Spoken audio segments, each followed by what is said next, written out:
من قلب سينا بنحكي حكاياتنا ونحفظ تراثنا. في قلب صحراء سيناء ما كانش القانون مكتوب في كتب، لكنه محفور في القلوب. اسمه العرف السيناوي، نظام عاش بيه أهل سينا مئات السنين، حفظ الحقوق ومنع الظلم وجمع الناس على كلمة واحدة.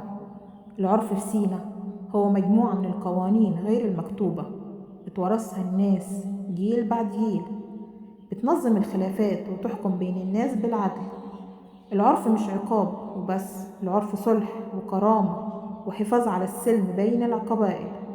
الحكم في العرف بيكون على يد شيخ أو قاضي عرفي، شخص معروف بالحكمة، عمره كبير وعارف الأصول وكلامه مسموع ومحترم.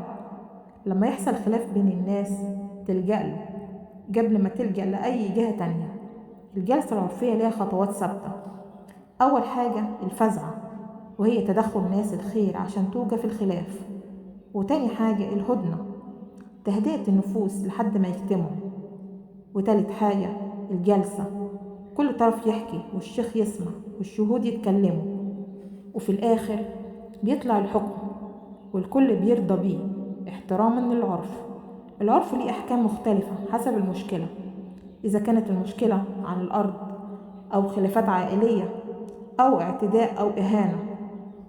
أحيانا الحكم بيكون دية أو صلح علني أو اعتذار قدام الناس.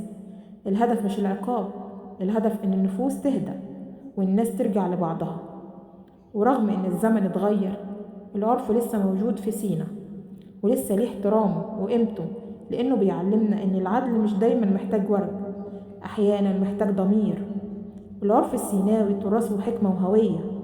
لو حابب تعرف أكتر عن تراث سينا ما تنساش الاشتراك في القناة وتسيب رأيك في التعليقات. تراثنا السيناوي أمانة في رقبتنا وحكاية بنكملها سوا.